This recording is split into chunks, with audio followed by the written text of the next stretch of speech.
Vaccination को लेकर छत्तीसगढ़ सरकार ने नया आदेश जारी किया है। छत्तीसगढ़ सरकार ने वैक्सीनेटरों का मानदेय घटा दिया है। अब 700 रुपए की जगह केवल 200 रुपए वैक्सीनेटरों को दिया जाएगा, जिसमें कंप्यूटर ऑपरेटर, टीकाकर्मी, सुपरवाइजर पर यह आदेश लागू होगा। तो सेंटर पर अगर लोग नहीं पहुंचते हैं तो मानदेय नहीं दिया जाएगा और ये आदेश लागू हो चुके हैं।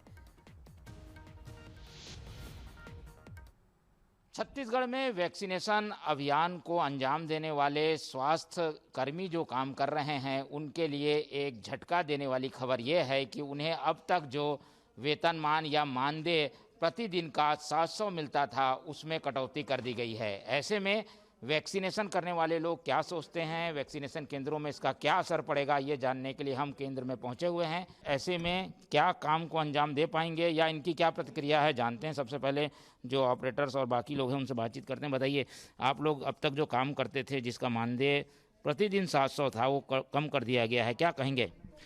जो नई गाइडलाइन अभी आई हुई है इससे बहुत राहत तो हमको मिली है।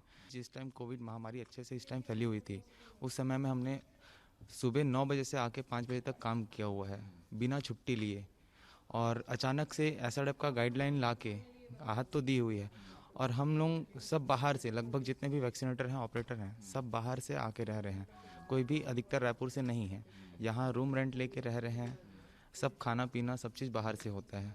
तो इस चीज़ से थोड़ा सा आहत तो हुआ है और हम लोग चाहते हैं कि इसमें थोड़ा विचार विमर्श और किया जाए और सोचा जाए। जिस हिसाब से महामारी फैला हुआ है, हम लोग लगातार कंटिन्यू हम लोग अपना मेहनत से काम कर रहे हैं। सुबह 9 से 5 बजे तक आके काम कर रहे हैं। जिस हिसाब से हम लोग का भी नया गाइडलाइन मिला है उसके अकॉर्डिंग तो हम लोग को बहुत दिक्कत होगा काम करने में। जी सर, ये निर्णय वापस लेना चाहिए। यहाँ पे हमको रहने में बहुत दिक्कत होगा। हम रूम रेंट में रहते हैं, प्लस खाना पीने के लिए भी पहले खाना दे रहे थे, अब वो भी नहीं दिया जा रहा है। तो हम अपने से ही व्यवस्था करके खा रहे हैं, तो ये इतने में नहीं हो पाएगा।